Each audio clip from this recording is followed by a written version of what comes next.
Thank you. Thank you very much, Alok. And I can see a charming, young, handsome Professor Pradeep Kumar. Very good morning to you, sir. Very well.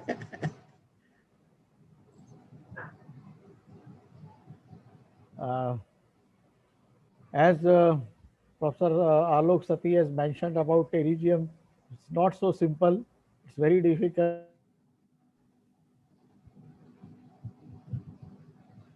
That at least 1000 BC, we have a record that Shushruta has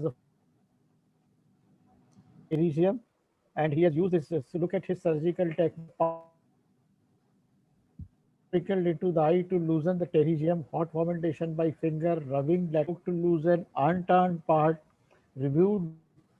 So more or less, we all are doing same thing with modifications. So credit goes to Shushtra and our science that even 3000 years ago they knew how to handle. And in Europe, it is 50 AD Celsius. He has first recorded a surgical approach. Here it was a needle and thread passed under the pterygium. That is again the what test we have been doing to distinguish between a true and pseudo pterygium. That's exactly so fascinating, and dangers associated with pain and blindness was already there. 19th and early 20th you can have a look on that. That's initial excision and simple of these alt in mid 1800s onward. This was the procedure which is still performed. Then we turn into the 1900 here. So many concepts were there. The first concept that the pterygium limbus only. So why not to change its direction? Thumb and piche mode in the Fauci style. It is redirected under infilonasal bulbar conjunctiva secured in suture, and believe this technique has less recurrence less as compared to the simple action of pterygium. But yes, it has some other cosmetic and other granulomatous and all those problems. That is why it has not yet uh, proceeds.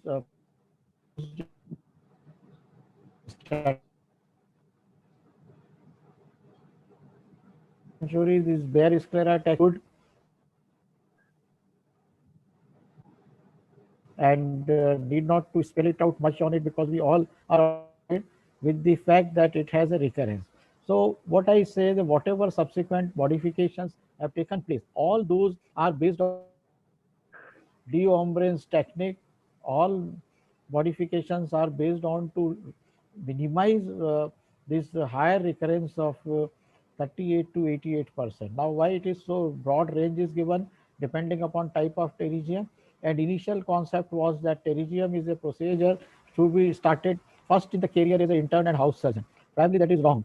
That is why initially the recurrence was very high, and now it has become like a technique which is the Alok is using takes 1 hour plus also. So probably by that time I finish 6 femtos.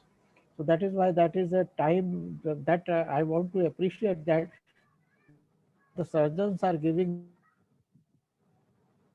to handle pterygium, and that is all with the just aim just to minimize or to achieve a zero recurrence in the post pterygium surgery status. So the Bayer sclera technique is what all the modifications have taken place. This beta radiation, beta irradiation, there were a classical applications where there something like a ring, and that ring used to be put on the limbus, and like a ring flash gun, what we use it, beta irradiation, which was used, and it was used in armed forces till till 95, 96. We have seen in army hospital that beta irradiation applicators were available, and late AVM Ahmad was uh, using this technique, and I have learned from him those days. And obviously, the associated complications, all those associated with radiation, because titration of the radiation was for different chemotherapies and radiation therapies for ocular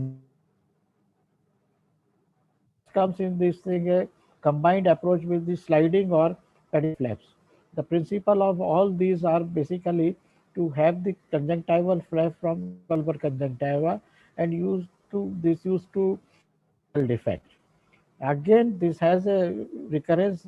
Recurrence was much less than as compared to the techniques. But yes, it was a uh, little complicated procedures to perform. Then we came. These are the historical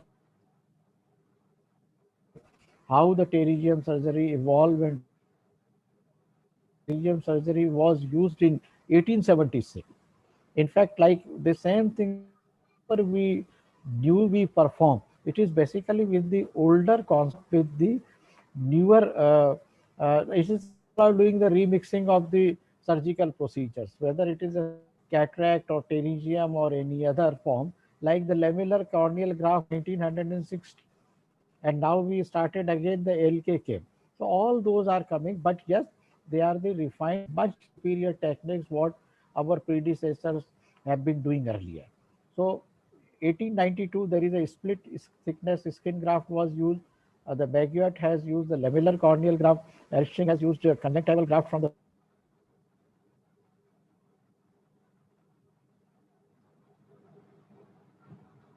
AMI, but yes, with the limbal cell.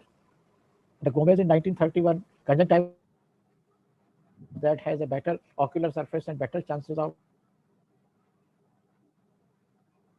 cell. Even we are like in the afternoon we were discussing about the limb. There are the two sources. One is the limbus and second is the conjunctiva per cell. So that conjunctival graft from the fellow acts as a combination of the stem and the amniotic membrane. Amniotic membrane has revolutionized surface surgical treatment for pterygium and so many other procedures like in the management. Everywhere you have a defect, this and now we are using amniotic membrane as a tool to develop stem cells also. The Canyon in 1985, that is a canyograph. Again, it is from the old modified, and I consider that this technique is one of the best other than what Alok is going to talk, which has recently developed 10 years ago or so. This conjunctival autograft is all of us have performed it. So I am not going into the technical procedures which will be discussed subsequently. The concept, this every concept of the autografting is based on the alteration of the limbal cell is to thought to incite the to reduce the occurrence of the pterygiums. Limbal stem cells, as we know, that promote faster healing and reconstruct the area anatomically, and it acts as a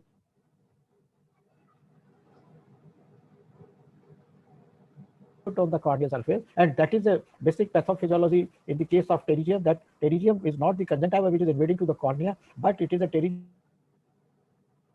entering into the corneal surface. So barrier, definitely this will reduce the recurrence in subsequent cases.